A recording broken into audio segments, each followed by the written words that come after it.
মাদ্রাসায় 1 লাখ টাকা দিয়েছে, আগেই চুক্তি 20% দিতে হবে। নাউজুবিল্লাহ কোন জোরে বলেন নাউজুবিল্লাহ। আমার কাছে আমার একটা হাফিজিয়া মাদ্রাসা আছে, আমি চালাই, আমার নিজের জমিতে প্রতিষ্ঠা করেছি, 4 বছর হলো। লিল্লা বোর্ডিং এর ছেলেরা ওখানে দিনরাত 24 ঘন্টায় অবস্থান করে, ওখানেই খাওয়া, ওখানেই ঘুমানো, ওখানেই পড়া। তো প্রস্তাব এসেছে এক কর্তা ব্যক্তির কাছে, 10 টন চাউল দেব হুজুর। আমি চাউল কি করব? বলে গর্ত ভরাট করবেন, না হলে টাকা মাদ্রাসার অ্যাকাউন্টে নেবেন। 10 টন দেব, 5 টন আমাকে দিতে হবে। সুবহানাল্লাহ কোন। রাজশাহীর ভাইরা, আমি আপনাদেরকে 1 নম্বর আলামত একদম প্রকাশ করে দিলাম, আউট করে দিলাম পয়েন্টটা।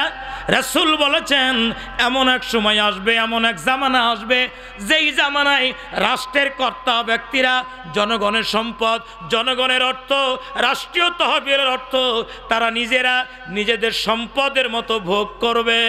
ওই সময়টা এসেই গেছে, ঠিক কিনা বলেন? ওইটা চালু হয়ে গেছে। এই সিম্পটমটা, এই আলামতটা এখন আমাদের সামনে চলে এসেছে, ঠিক কিনা বলেন? তাহলে 1 নম্বর পেয়ে গেছি। 1 নম্বর। 2 নম্বর, ওয়াল আমানাতু মাগনামা। যদি কারোর কাছে আমানত রাখা হয়, আমানতটাকে গনিমতের মাল মনে করে ব্যবহার করবে।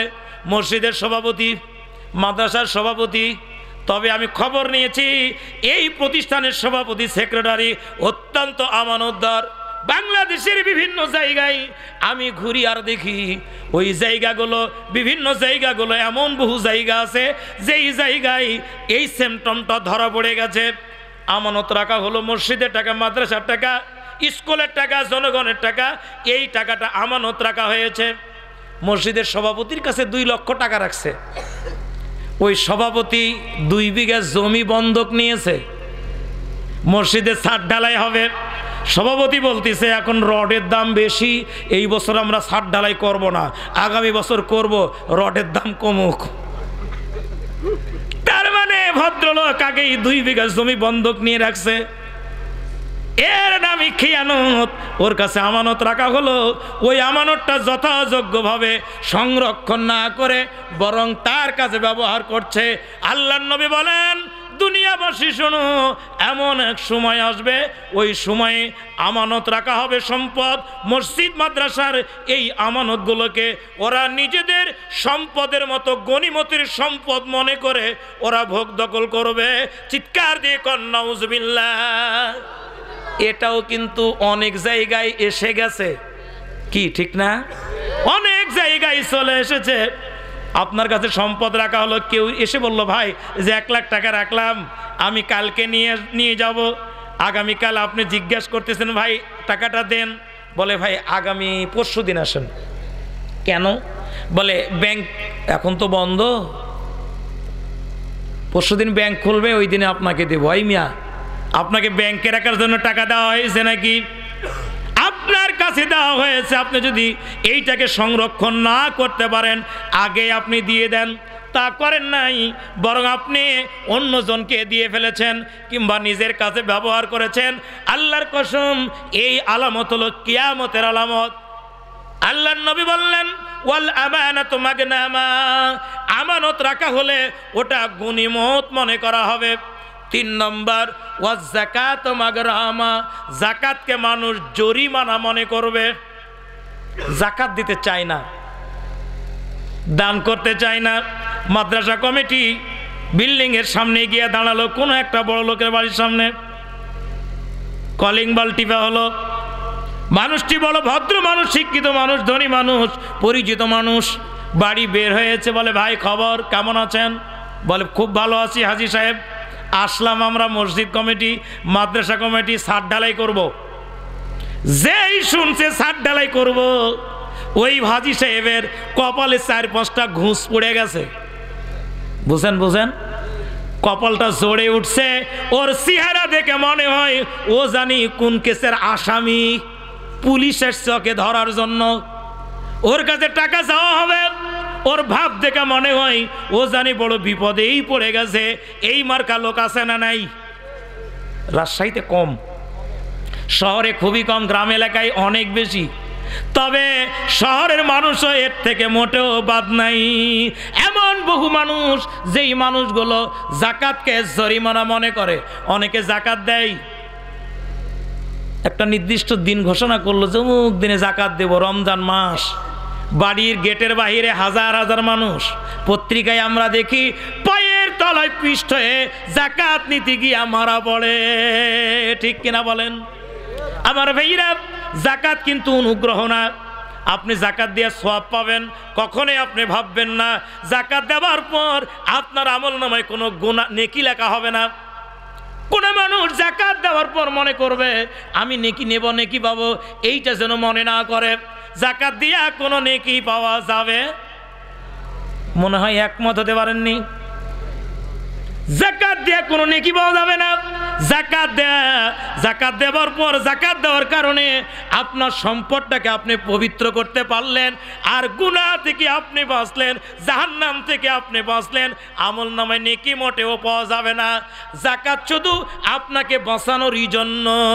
সুবহানাল্লাহ কোন। গরিব মানুষের বাড়ি বাড়ি পৌঁছে দেওয়া দায়িত্ব আপনার। শহরে কতগুলো গরিব মানুষ আছে, আপনার বাড়ির পৌঁছে কতগুলো গরিব মানুষ আছে, এই মানুষগুলোকে আপনি চিহ্নিত করে বাছাই করে আপনার যাকাতের টাকা দিয়া তাদেরকে পুনর্বাসিত করবেন। এই ফরজ দায়িত্ব আল্লাহ রাব্বুল আলামিন আপনাকে দিয়েছেন। সুবহানাল্লাহ কোন। বলে হুজুর কি কষ্ট করে না সম্পদ কামাই করি। আমি বলবো ভাই, কষ্ট করে সম্পদ কামাই হয় না, পরিশ্রম করে সম্পদ কামাই হয় না। অনেকে বলে খুব বুদ্ধি খাটাইয়া ব্যবসা করে আমি সম্পদ কামাই করেছি। আমি বলি বুদ্ধির দ্বারা সম্পদ কামাই হয় না। গ্রাম এলাকায় দেখেছি, আমার অভিজ্ঞতা, অনেক বুদ্ধিজীবী আমাদের গ্রামে বাস করে। বহু বুদ্ধিজীবী, এত বড় বুদ্ধি ওদের, এক জায়গায় বসে থেকে গোটা গ্রামের লোকজনকে একেবারে এই মাথা থেকে ওই মাথায় এমনভাবে দৌড়ায়, ওর ভাব দেখে মনে হয় সকলের ব্রেন ওর এই মগজের মধ্যে আছে। আসামিবাদী দুই দলই রাতের অন্ধকারে ওর কাছে বুদ্ধি নেওয়ার জন্য আসে। ওর বুদ্ধির ঠেলায় কেউ জেলখানায়, কেউ বা গাছতলায়। এমন বুদ্ধিজীবী, এই বুদ্ধিজীবী মারা গেছে, ওকে দাফন করা লাগবে, নিজের 100 টাকা জমি নাই। কি বোঝা গেল? বুদ্ধি দিয়া সম্পদ কামাই হয় না। বলে পরিশ্রম করে সম্পদ করেছি, এটাও অসম্ভব কথা। শ্রম দিয়া পরিশ্রম করে সম্পদ কামাই হয় না। দেখেন না, কুলি যারা রাস্তায় কাজ করে, সারাদিন সারা রাত কাজ করে, রিক্সা যারা চালায়, এরা দিন রাত 24 ঘন্টা রিক্সা চালায়। ওর দাদাও ছিল রিক্সা চালক, ওর বাবাও ছিল রিক্সা চালক, ও রিক্সা চালায় একাই, গোটা গোষ্ঠী হলো কুলির গোষ্ঠী। অবস্থার চেঞ্জ হয় নাই। বুঝা গেল শ্রম দিয়েও সম্পদ কামাই হয় না। দেখা গেছে বহু মূর্খ মানুষ কোটি টাকার মালিক, বহু মূর্খ মানুষ হাজার বিঘা জমির মালিক। আল্লাহ রাব্বুল আলামিন যাকে সম্পদ দেবেন ওই মানুষটাকে রাস্তাও দেখায় দেবেন, আর ওই ব্যক্তির নসিবেই সম্পদ এসে এমনভাবে তার কাছে গচ্ছিত হবে ও নিজেও বুঝবে না কিভাবে সম্পদ আসলো। ঠিক কিনা বলেন?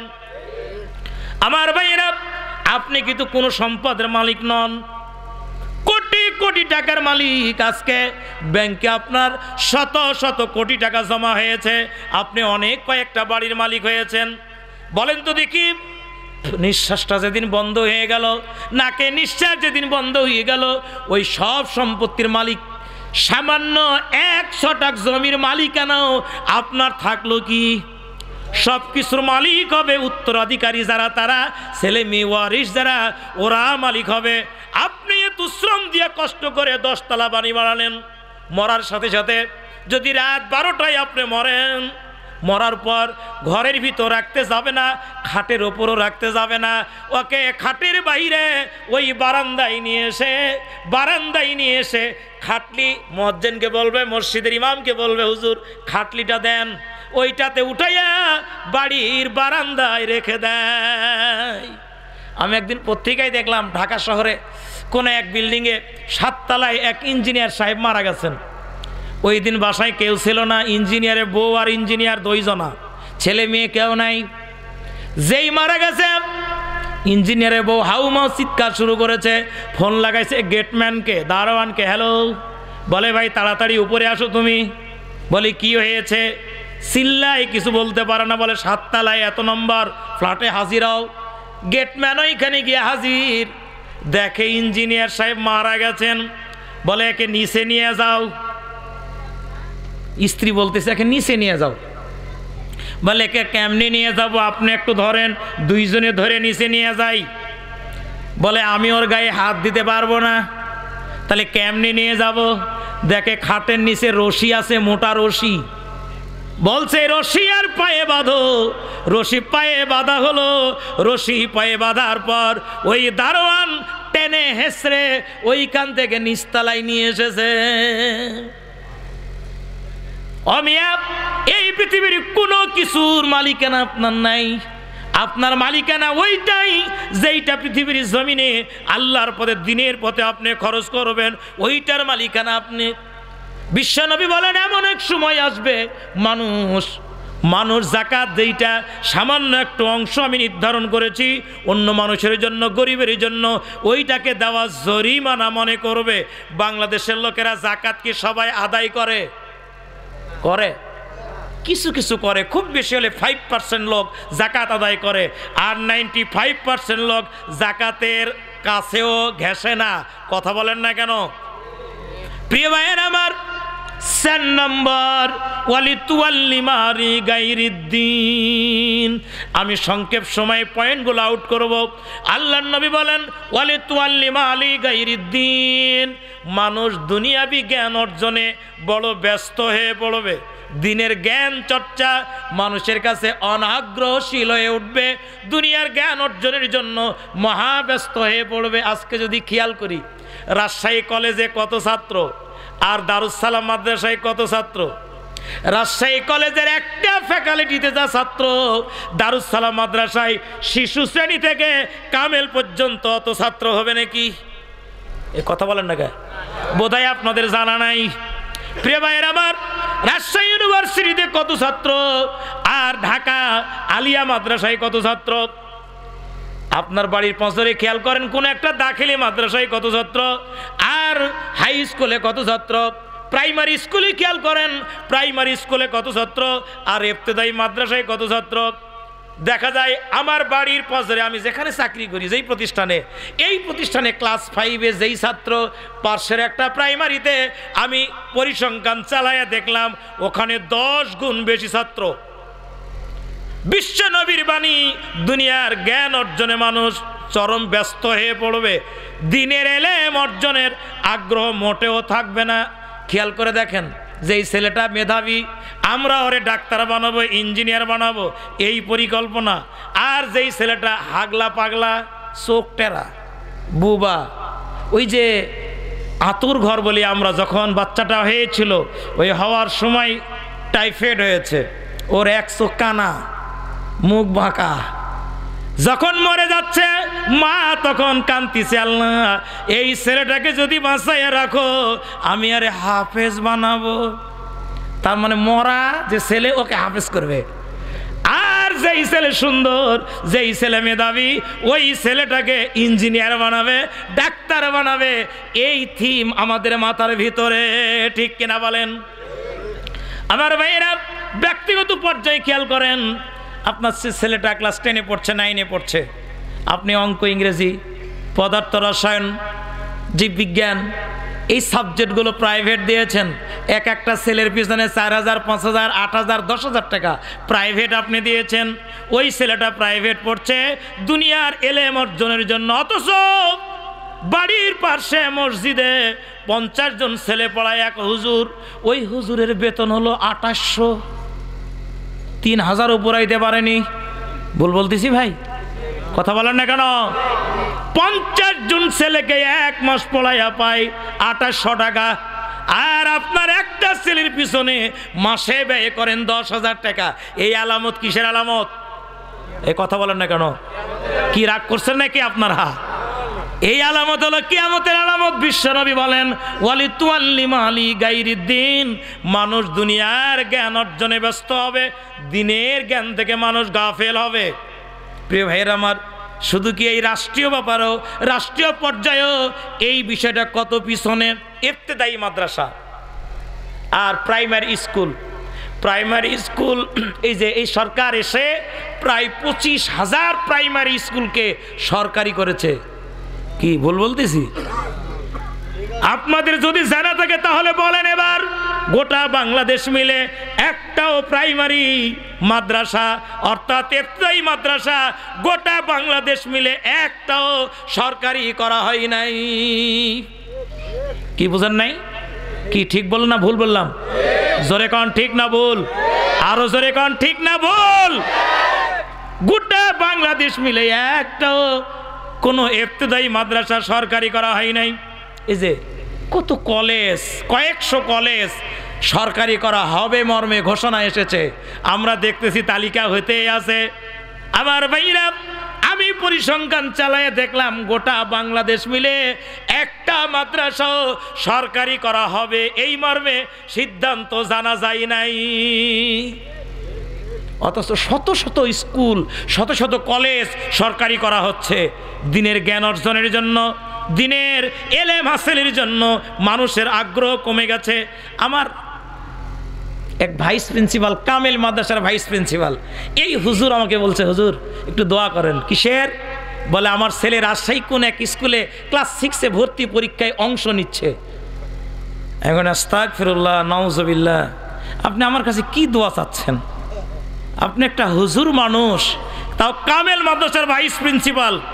আমি বলতে বলতে এও বললাম, একটি কথা বলেই ফেললাম, আপনার বাবা কি করে খাইতো একটু বলেন তো? তো কথা বলছে না। আরে ভাই বলেন না, আপনার বাবা কি করে খাইতো? কথা কয় না। আপনার ভাইয়েরা কি করে খায়? তাও কথা কয় না। আমি বললাম, মিয়া আপনি মাদ্রাসায় পড়েছেন, আপনি কামেল মাদ্রাসার ভাইস প্রিন্সিপাল, এই মোহনপুর থানায় যতগুলো অফিসার, সকল অফিসারের চাইতে আপনার বেতন স্কেল বেশি। টুপি মাথায় দিয়েছেন, দিনকে ভুলে গিয়েছেন, টাকা বোধহয় বেশি হয়ে গেছে। আপনি কোরআন সুন্নাহ থেকে দূরে ছিটকে চলে যাচ্ছেন। ছেলেকে আলেম বানাতে লজ্জা পান, আপনাকে হাই স্কুলে ভর্তি করবেন আর ভর্তি পরীক্ষায় অংশ নেবে, এই জন্য দোয়া চাচ্ছেন। কিয়ামতের আলামত আপনার বডিতেই চেপে বসেছে। কি কথা বলেন না কেন? একটু হিসাব মিলাইয়া দেখেন। বিশ্বনবী বলেন, ওয়ালি তুআল্লিমা আলি গায়রিদ্দিন, দিনের জ্ঞান মানুষ অর্জন করবে না, দুনিয়ার জ্ঞান অর্জনে মানুষ বড় ব্যস্ত হয়ে পড়বে। 5 নম্বর, ওয়া আতার রাজুলু ইমরাতাহু। প্রিয় ভাইরা আমার, বিশ্বনবীর বাণী, আমি বলছি কার বাণী? কথা বলেন আরো জোরে, সবাই বলেন। যদি কথাটা আপনার মনে কষ্ট লাগে, আগে মাফ চাই। আল্লাহর নবী বললেন কিয়ামত আসবে, তার আগে একটা সিমটম দেখা দেবে, আলামত দেখা দেবে, দুনিয়ার মানুষের মাঝে এইটা প্রকাশিত হবে। ওয়া আতার রাজুলু ইমরাতাহু, মানুষগুলো তাদের মহিলাদের পিছনে দৌড়াবে, মহিলাদেরকে নেতা মানবে, নেত্রী মানবে, মহিলারা সব জায়গা দখল করবে, মহিলারা প্রশাসনে যাবে, মহিলাদের অবস্থান হবে সামনে, পুরুষদের অবস্থান হবে পিছনে। চিৎকার দিয়ে কন নাউজুবিল্লাহ। আমার গ্রামের প্রাইমারি স্কুল, দেখি 8 জন টিচার, তার 7 জনই হচ্ছে মহিলা। সুবহানাল্লাহ বলবেন না? জোরে জোরে কন নাউজুবিল্লাহ।